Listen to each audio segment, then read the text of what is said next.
After leaving the UFC, Randy Couture went 2-2 in his next 4 fights before coming back to fight Kevin Randleman for the belt at UFC 28 in New Jersey. This card was important as it marked the first UFC event held in a northern state since UFC 7. It was also where the future champion Andrei Arlovski and Josh Barnett made their debuts. This was also the last heavyweight title fight the UFC had before the Zuffa era, which started in 2001. In the first round, Randleman landed a big takedown early, but while on his back, Couture was able to threaten submissions, but couldn't get up. Randleman continued the offense in the second round, landing some big shots and eventually getting Couture on the floor again, where he kept control until the end of the round. Couture turned the tables in the third, however, getting his own takedown after landing solid knees in the clinch. Couture landed effective ground and pound, which forced Big John to stop the fight, making Couture world champion once again.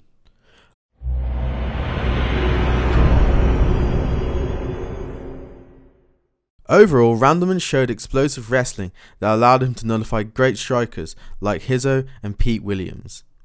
However, his lack of jiu-jitsu knowledge meant he had no way of getting off his back or preventing Couture from passing guard. Overall, Randleman gets a C tier.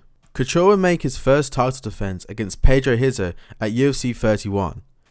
Rizzo had managed to get 2 KO TKO victories over Dan Severn and Josh Barnett since his snooze fest against Kevin Randleman. This fight went a lot better than Pedro Rizzo's first attempt at the title, but the first round went to Couture, who won the clinch, got the takedown, and nearly got the finish. But then Rizzo makes a comeback in the second round, stuffing takedown attempts and even dropping Couture at the end of the round. Couture controlled the third round, which allowed him to recover and hold any momentum that Rizzo gained in the second.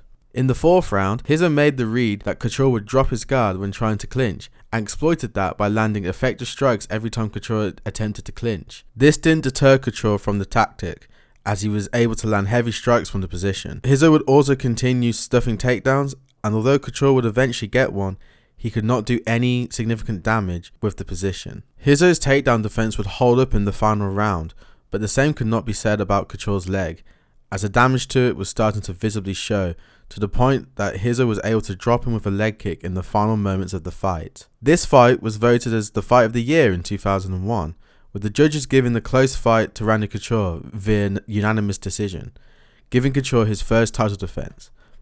Although many fans thought it went the other way, and it only seemed right that these two would have a rematch, which would take place 6 months later at UFC 34. One change that Couture had made was the incorporation of Maurice Smith in his camp, which showed as Couture started this fight throwing leg kicks. The natural also continued to show his dominance in the clinch, getting the takedown and landing effective ground and pound to end the round. Rizzo tried to launch an offensive of his own in the second round, but ended up on the ground where Couture cut open Rizzo with more ground and pound. Rizzo would begin to show more footwork to evade the clinch, but got caught by a right hand, which allowed Couture to secure one last takedown and pound his way to a TKO victory and a UFC record of 2 heavyweight title defenses. In March 2002, Couture would enter his third title defense against 24-year-old up-and-comer Josh Barnett, who despite his age had wins over Dan Severn and Semi Shield, and only one loss to Pedro Rizzo. In the first round, Couture would land a takedown, and when trying to land ground and pound, Barnett would show off his BJJ, which helped to mitigate any damage and also threaten submissions off his back, allowing him to get off the ground. Both men would contest the clinch until the end of the round. Couture would get another early takedown in the second round, and Barnett would continue to work off his back, landing elbows and threatening submissions until he was able to reverse the position and land his own strikes on top, which would actually TKO Couture, making Barnett the new UFC heavyweight champion. This glory was short-lived, however, as Josh Barnett would fail a drug test and would be stripped of his title.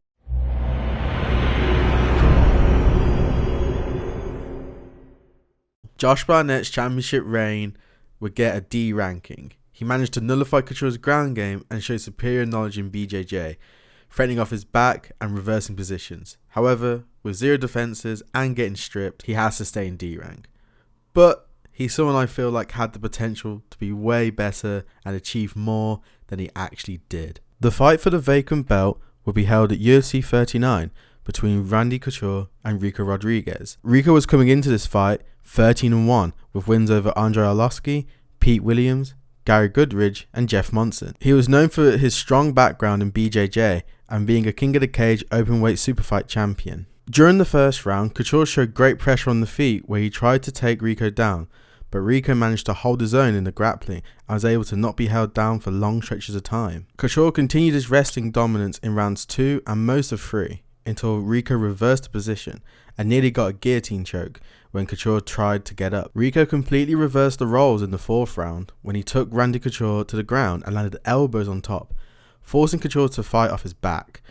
Rico continued this until the final round, landing ground and pound early, forcing Couture to tap to strikes, crowning Rico Rodriguez the new heavyweight champion. Rico would defend his belt in February 2003 at UFC 41 against Tim Sylvia. Tim Sylvia was undefeated going into the fight on a 6 KO TKO streak with a background in boxing and grappling. The fight lasted just under 2 minutes, where Tim managed to land a big right hand after Rico threw a naked leg kick and finish on the ground, winning the fight by TKO, crowning Tim Sylvia the new UFC heavyweight champion.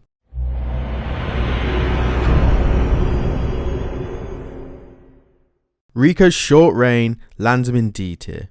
He showed how effective BJJ can be against strong wrestlers when fighting against Couture, but also showed his lack of fight IQ trying to strike with a much bigger guy in Tim Sylvia when Sylvia clearly showed he had superior striking. Tim's first title defense was at UFC 44 against 6'10" giant Gan McGee, who was 12-1, with all his wins coming via stoppage, with his only loss coming to former champ Josh Barnett. This fight also ended in the first round, with Sylvia effectively cutting off the cage and landing 2 right hands, knocking McGee out cold and giving Sylvia the win. However, Sylvia would be stripped of the title due to failing a drugs test. Sylvia would get the chance to win the vacant title when he faced off against Frank Mir at UFC 48 in June 2004. Frank Mir was an elite heavyweight grappler with BJJ Pan American Games gold medals and a background in wrestling. He also had a record of 7-1 in MMA. The fight would only last 50 seconds, as when Sylvia got the takedown, Mir immediately locked an armbar and broke Sylvia's arm. However, Frank Mir would not have a long reign, as he would have to give up the belt due to getting into a motorcycle accident. He would never be undisputed champion again.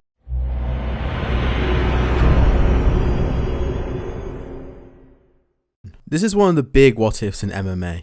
Frank showed that he had great BJJ and was developing into an all-round fighter, which is rare for heavyweights, even today. But things got derailed after the accident, and unfortunately, he gets D tier in our rankings. 6 months before the accident, Andrei Arlovski became interim champ by beating Tim Sylvia and defended that interim belt against Justin Eilers. After the accident, he was promoted to undisputed champ. Thanks for watching. Please hit the like button, and if you haven't already, please show support for the earlier part. Thank you for watching, and I'll see you in the next part.